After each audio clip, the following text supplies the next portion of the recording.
Hey everybody, it's me Jill and welcome to Jill Informed. This is the recap of The Real Housewives of New York City, Season 13, Episode 9, The Salem Bitch Trials. This might be the first time I am starting an episode with a side note, but side note, just heard about Ramona not being asked back for Season 14. Is that real? Is it just a rumor? I mean, I'm hearing it from everyone and every source, but I don't know how I feel.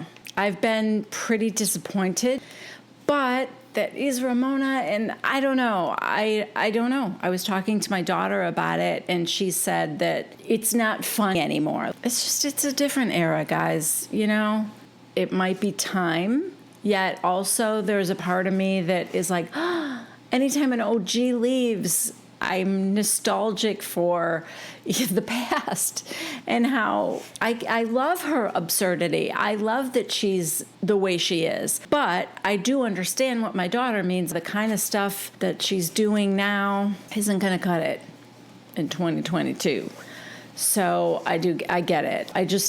I guess I'm just still having some kind of mixed feelings about it. Let me know in the comments if you guys even think it's true, or if you do, are you happy about it? Are you sad to see her go? Let me know. All right, episode 9 opens up with Leah FaceTiming each of the ladies and inviting them to Salem, Massachusetts for a girls' trip. Because, I don't know, they've been back in New York for 2 minutes. Is it really time for another trip? She lets everyone know that the first night's dinner theme is latex and leather. Now, I admit that my only knowledge of latex clothing is from Erica Jane, but my understanding is that the ladies better pack some baby powder and maybe a fan, because that stuff doesn't breathe. In her confessional, Leah pretty much admits that she just likes to see the ladies out of their comfort zone. Oh, and she's also inviting Bershan because Leah hit it off with her that night in Harlem. She thinks they're going to be fast friends. And I don't know how old Bershan is, but I find her to be way better suited to Leah's personality than Ebony. I'm having a hard time with Leah and Ebony. I just always get the feeling that deep down inside, Ebony doesn't really like Leah.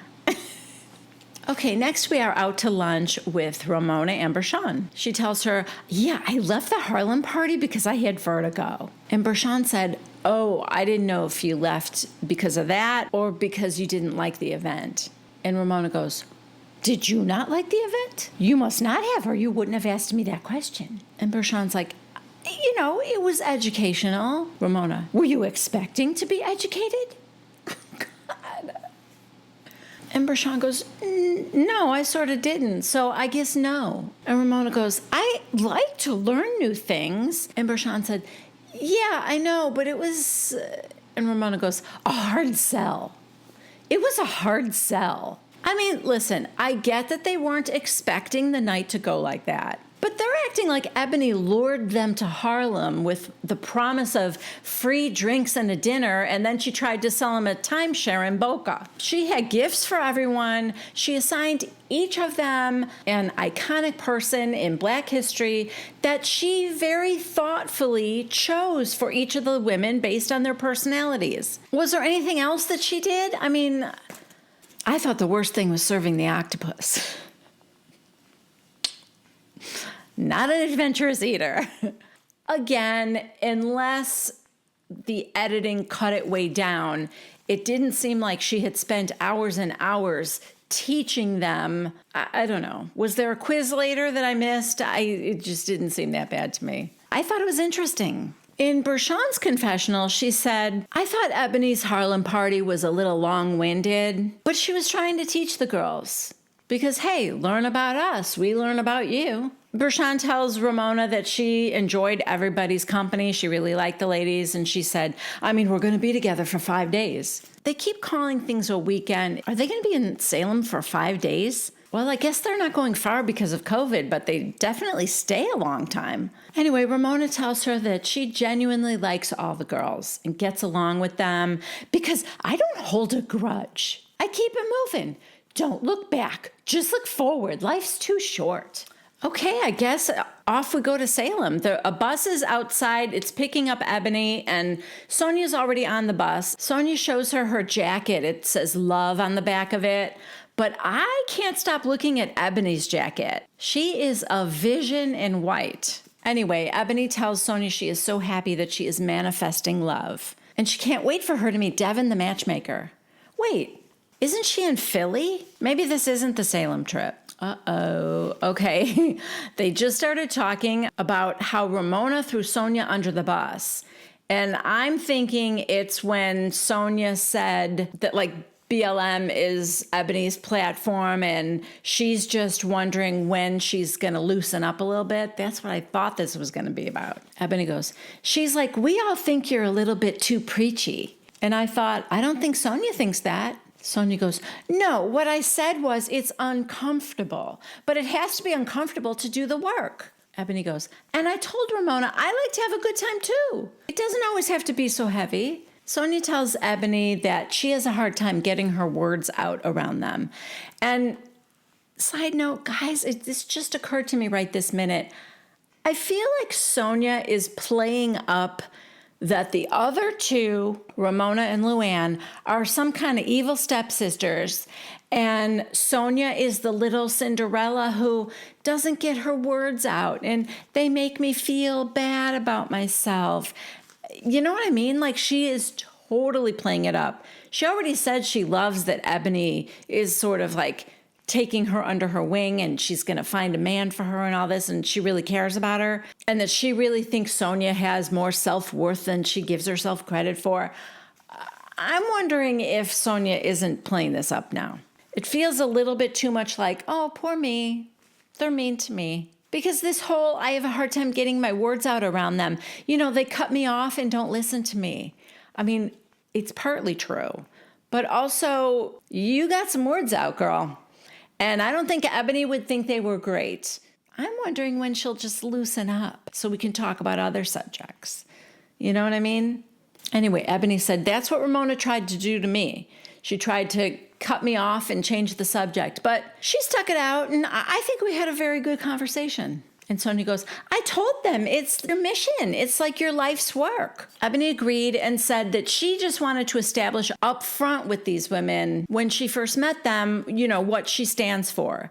And she said, but now that I have, I mean, we can have other conversations. Side note, are they heading to Salem, but they're not taking anybody else?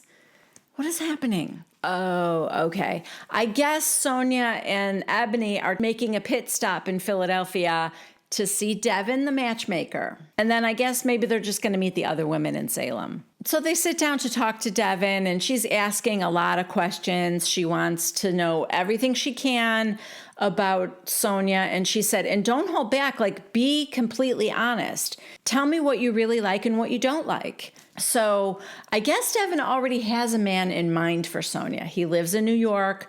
He has children. She thinks that he'll be good for her. So she asks Sonia what she thinks about getting married again. And Sonia said, well, I'm ready because, what is it that you say, Ebony? I'm a grown-ass woman. And they're like, yeah, okay. Now we are at Luann's apartment, and she's getting packed for her trip to Salem with the help of her assistant, Molly. Luann goes, okay, let's see. We're going to a haunted house, so I'm going to need a good chapeau. You mean like a black one with a really big brim, maybe a point on top? Is that what we're talking about? So poor Molly, still not on a keto diet, goes and brings back all these hats, like 2 handfuls, and she lays them on the bed where her clothes are laying, and Luann springs into action. No, don't set them on the bed. That's very bad luck. Didn't you know that? And Molly's like, no. At Ramona's house, she's laying out her latex catsuit with her assistant, Coco. Side note, isn't it hard to believe that Ramona is the OG that doesn't have an assistant? How is that happening? Okay, next, Leah FaceTimes Ebony, and she and Sonia are on their way back from Philly, back to the city. Side note, guys, how bad is my geography? I was thinking they would go from Philadelphia right to Salem, Massachusetts. But no, they're coming back to the city first. Also, I'm not totally sure of the timeline, but Leah is packing for the trip, so I don't know.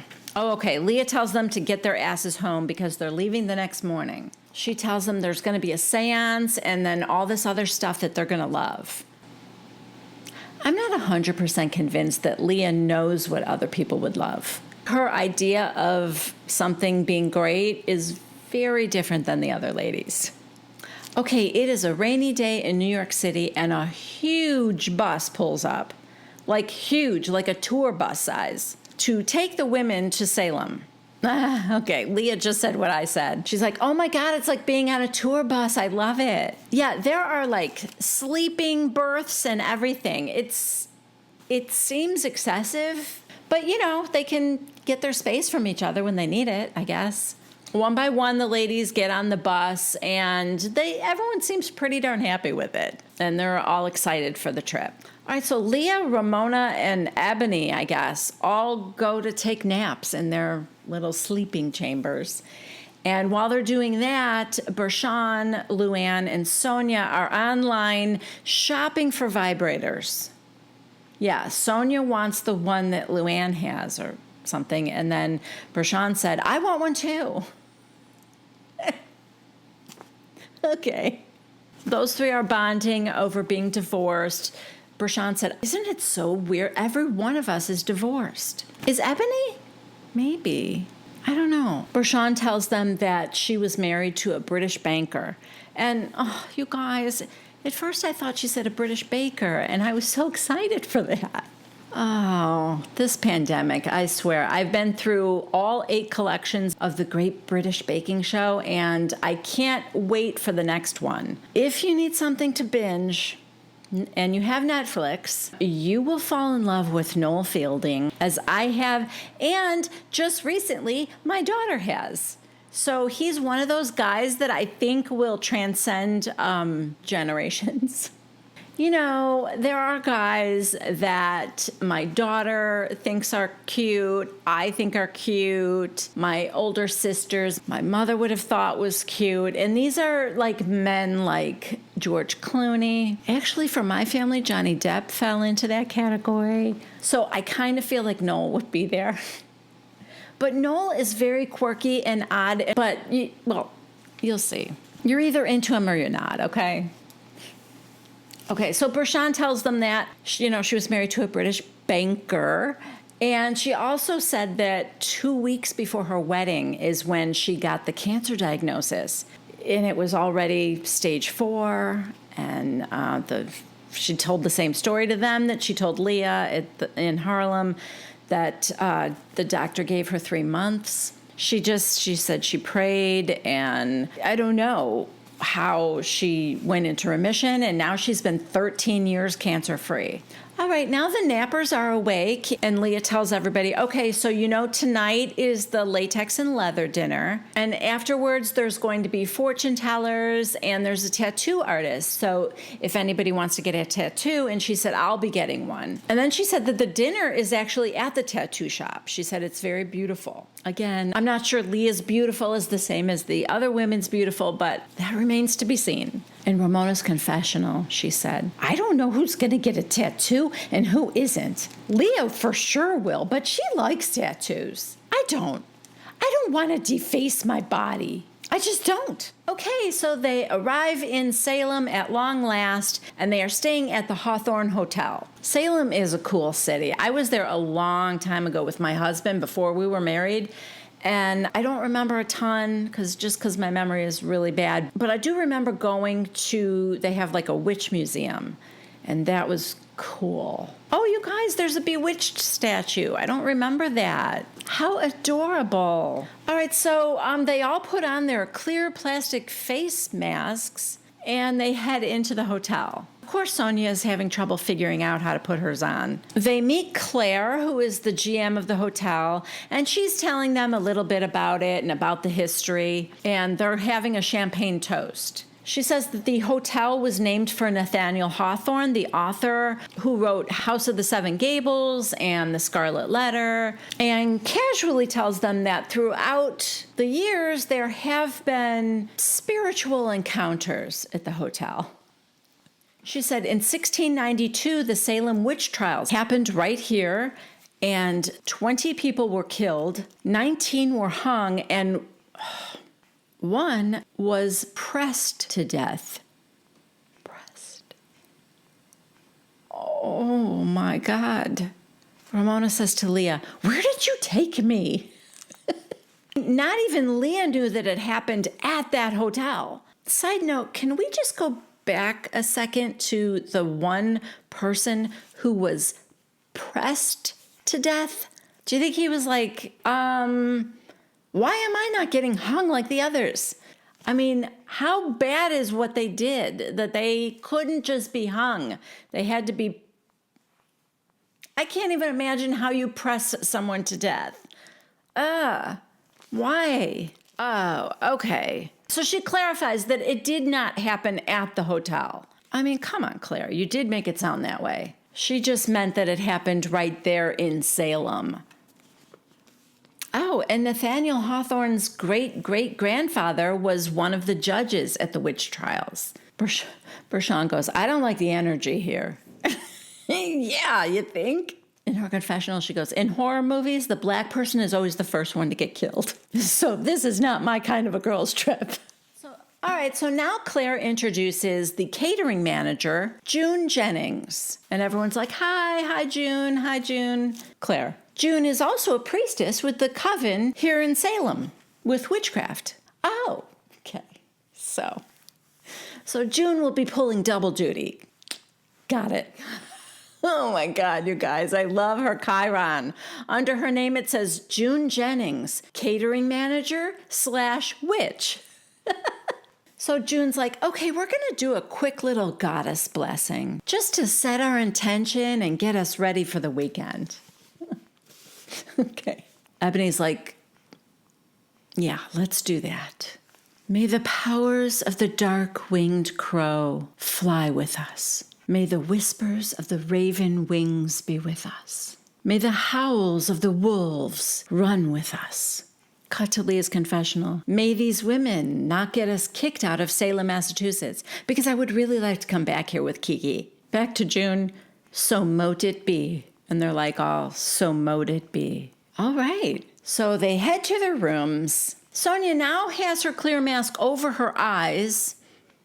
Not sure that's going to help much with COVID transmission, but she's asking Claire, what time do you serve breakfast? Ramona wants to know if there's an extra charge for room service. So Claire puts Ramona in room 612 and then tells her that 612 is one of our most haunted rooms. But don't worry, it's mostly positive energy. You know, like just a little tug on your foot when you're sleeping. That's not positive, Claire. Having a ghost tug on my toe. Do you have a less haunted room, Claire? Anyway, each of the ladies has their own personal altar in their room, and that's cool. Like their own crystals, and Luann has sage in her room and stuff like that. Like, I'm kind of into the candles and the crystals and all that. I think that's cool. I don't know that I believe in any of it, but those are the kind of rituals I think are fun.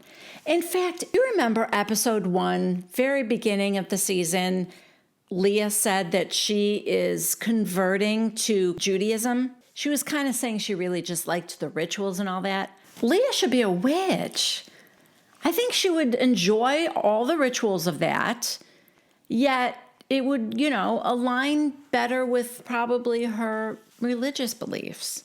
Anyway, like I said, Luann got sage, and she's already saging her room, like right off the bat. Maybe it'll bring a good ghost. Who cares? Apparently, the good ghosts grab your feet at night. No, thank you, Claire. All right, so now we are having a montage of everyone getting ready for the leather and latex evening. Leah has hired a glam squad for herself, or at least a glam person. And I'm pretty sure everyone else is DIYing it. Sonia is in the lobby first, and when Leah comes down from her room, Sonia hit the nail on the head. She's like, Jesus, this is an outfit looking for an excuse for a party.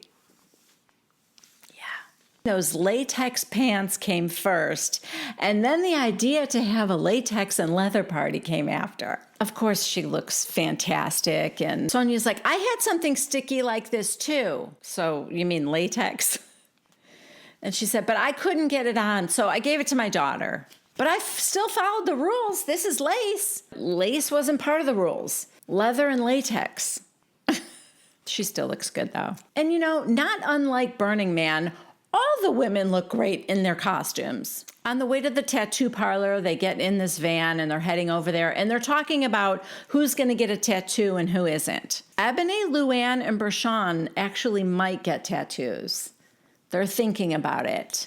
Leah said she is going to get one. But none of those other women have any. So this would be their first tattoo. Okay, you guys. So Leah was right. The place is really cool and pretty. I mean, it is a little spooky. Like right off the bat, a giant comes by and hands them fortunes. As they go to sit down, these two guys are standing like side by side right next to each other. They have like the same hair. They have black masks on, black hats, black clothes. And Sonia goes, "Are you twins?" And they go, "Yeah." Sonia, "What are you going to do tonight?" And the one guy goes, "Well, we were going to scare you, but apparently that didn't work." And she's like, "Oh yeah, I'm not scared. I'm intrigued." So Bravo gives them the Chiron, Ryan and Matthew, semi-spooky twins. All right, so before they sit at the table, they are sitting on these couches and having a drink before dinner. And somebody said, "Sonia, tell us about your trip to Philly. How did it go with the matchmaker?" And she said it was really nice. And for those of you who are interested, Ebony was chill and we just had a nice conversation. Nothing about the current conversation we had or the election. And Ebony's like, "Yeah, just girl talk." And Bershawn said, "Where's this coming from?" So Sonia said, "Well, because when Ebony first came into the group, she wanted to let everyone know her platform and her mission about Black Lives Matter." And Ebony said, "Liberating Black lives in America." Bershawn, "What's wrong with that?" Sonia, "Well, some people thought it was a little heavy." In her confessional, Ebony said, "I appreciate Sonia for being able to share these aspects of me with the other women, but also tells me that they have taken this narrative of me being too preachy way too far." Luann thinks that Sonia is stirring the pot right now. I mean, stirring the cauldron. Sonia goes, "She wanted us to know who she is and, what she's about. Her mission in life is to make a change, and that can be uncomfortable." Ebony said, "Sonia is so right, because I wanted to let these women know who I was and what I stood for right from the start. And that's it. I mean, I like to have fun. I want to kiki, talk girl talk about boys, all that good stuff." Ramona, "Well, let's hear about the ride." Ebony, "No, Ramona, you're not going to do that. You're a strong woman, remember? You can handle it. You're not going to shut this down." Ebony goes, "However, we can't get to the kiki. If I have a question in my heart and in my mind, if you are aligned with white supremacy." Side note, how funny is it that she and Ramona are like dressed almost exactly the same in their little latex cat suits?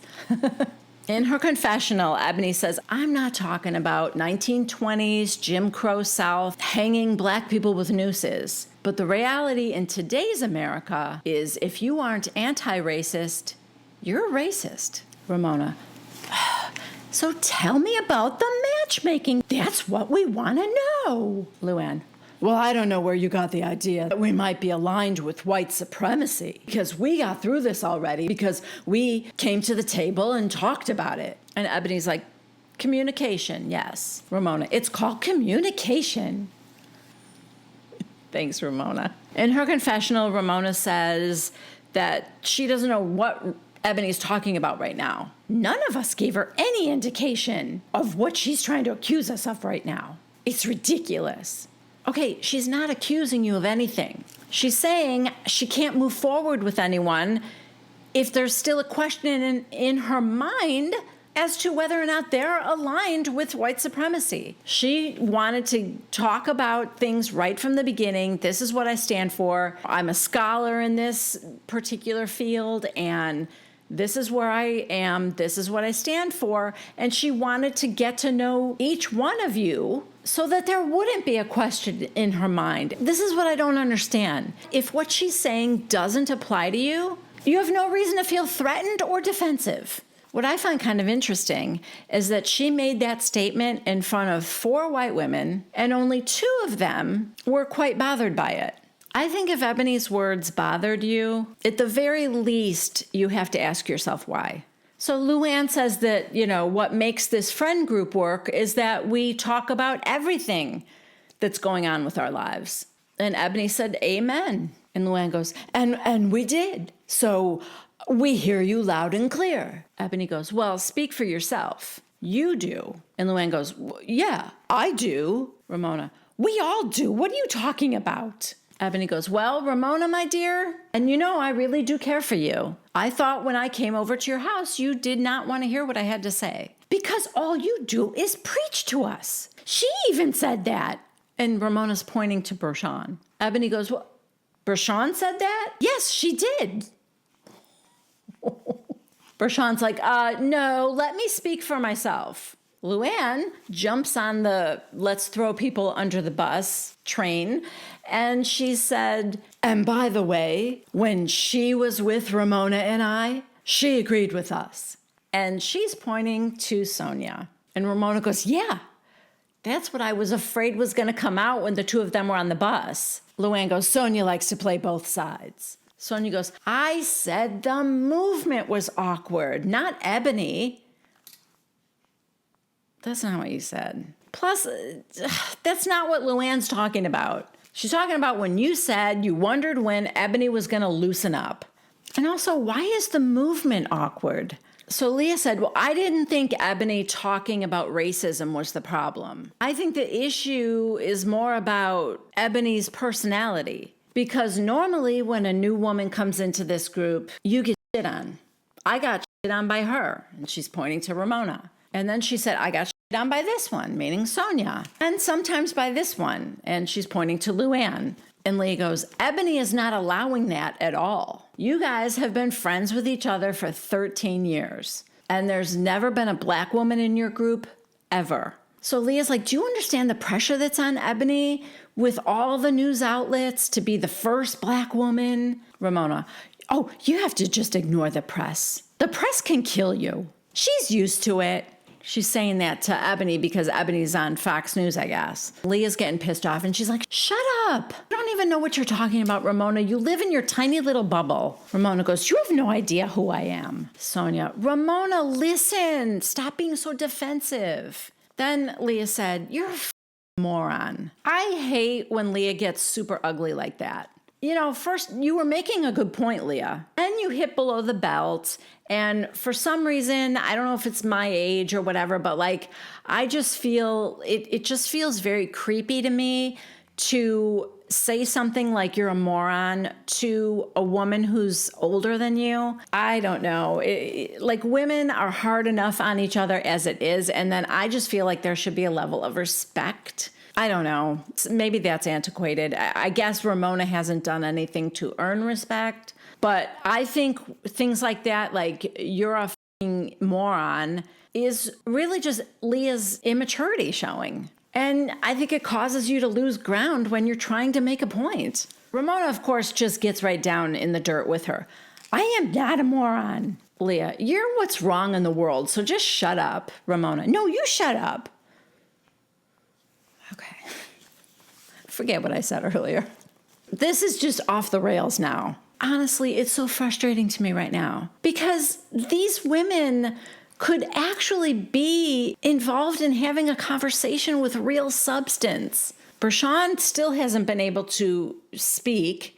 Ramona gets up to go to the bathroom, I guess. She gets blasted for always leaving when the conversation gets uncomfortable. Ebony's like, Ramona, do you want to remain ignorant? I'm not ignorant. Okay, she didn't say you were. And she didn't mean ignorant the way you took it.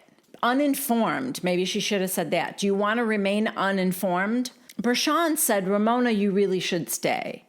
So I think that's when she sat down. And Ebony's like, and Ramona, you've come so far. You really have. You've come a long way. Finally, Bershawn has the floor. And she tells Ebony, you want them to learn. But sometimes your delivery can be a little harsh and a little teachy. So, you have to understand with these women. And Ebony's like, I hear you. I understand. She said in her confessional that she understands that she and Bershawn have different approaches. And she said, I understand that for white women who have never had to sit in the uncomfortability of these types of conversations. I know it might feel exhausting. And then she said, "You said something, Mona." Side note, I love that she called Ramona Mona. And she said, "And I know you meant it purely," which was, we don't always want to have to hear about your cause. But it's not a cause, because it's my right to exist as a free and liberated person in this country. Ramona, "But you're living a great life. I don't understand." Then she gets manic. "I don't even have what you have. Can I have your life? I want to be you." She practically sits on Ebony's lap. "I want your life, bitch." Okay. Seriously, you need to stop calling Ebony a bitch. I don't think I would be as cool about it as Ebony has been. And also, stop sitting on Ebony. Are you trying to absorb her life through your butt? In Leah's confessional, she said, "I'm sure Ramona has had struggles in her life, but if you look at her today, her life looks pretty nice." Well, that's Ebony tripled. Just because her life looks good now doesn't mean she hasn't had her struggles in the past, or that she hasn't had to deal with racism, or currently doesn't have to deal with racism. It doesn't matter how cushy her life is today or how much money she has. So Ebony says that she's this close to having a real sisterhood with Ramona. "But I can't get there," she says, "if I have a question about not her being a Klansman, but if she's aligned with white supremacy." Ramona, "Oh my Lord." Leah, just hold up. So what does that mean? Obviously, when we hear white supremacy, we think, "Oh my God, that's the worst thing in the world." And Ebony said, "I'm not saying anybody is." And Luann goes, "I know, but you're questioning us." And Leah brings up Trump, and Ebony gets off on that. And she goes, "I'm not saying everyone that voted for Trump is a racist, but some people that did are." This conversation, I feel like it lost its meaning, and it kind of snowballed into something else, and it's very convoluted at this point, and I think Ebony's original attention is now just lost, because she's gone off on a political Donald Trump kind of a thing now. In her confessional, Ebony's like, "If you voted for Trump for economic reasons, then tell me that. But, not that I'm not going to give you pushback, but you need to defend your reason then for voting for him." And then Leah says to Ebony, "Have you ever supported Donald Trump? Like, ever?" And she said, "No." And Leah goes, "Okay, but there's footage of you saying positive things about him." Okay. Well, now I'm interested. Go on. Leah said, "You said you weren't sure who you were going to vote for. And you also said that your mom voted for him." Ebony, "My mom did vote for him." Okay. Way to bury the lead. Luann, "Well, you're talking on one side, and here you're supporting Trump." Ebony goes, "I have never supported Donald Trump. My mother voted for him in 2016. She had her reasons." And Sonia goes, "Who cares? Who cares who you vote for?" Bershawn says this conversation is going nowhere. Yes, agree. And Ramona walks away. Ebony goes, "I don't think this conversation is going nowhere. I hate that Ramona left, but I understand that it was too hot." Sonia goes, "Ramona needs to sit here and be uncomfortable." It is uncomfortable. I wish she would stop saying that. Ebony said, "I don't care if Ramona supported Trump. If she said she did it for his tax cuts, I can respect that." Leah goes, "She can't have these conversations," meaning Ramona. "She barely knows the English language. I mean, English is her first language, but you'd never know it." Luann, "Ho, it's true." So here comes Ramona back from the bathroom. "Let's play a game." Ebony, "No." Ramona standing up. "I want a game. I want a game. I want a game." Ebony, "No, Ramona, you're making yourself look other than you are. Totally insensitive to this." Sonia, "You can't change the subject." Ramona wants to move on. Leah says, "Well, Ebony is still black." Ramona, "Well, I'm still white. Should I apologize for being white? I'm a daughter of an immigrant. My mother came with nothing." It goes, "It doesn't matter. That's different." And Sonia walks away, and then Luann walks away, and Ramona gets up and leaves again. So it's just Ebony, Bershawn, and Leah. And Leah says, "And then there were three." And we get, of course, a to be continued. I think there needs to be some witchcraft happening in this group soon. I think the cast needs, they need a little magic, even if it's black magic. Anyway, thank you guys very much for joining me. I hope you liked this episode. If you liked my recap, please give it a thumbs up. If you want more content like this, go ahead and subscribe to my channel and click on the bell so that you will be notified every time I post a new video. All right, I love you guys, and I will see you next time. Bye.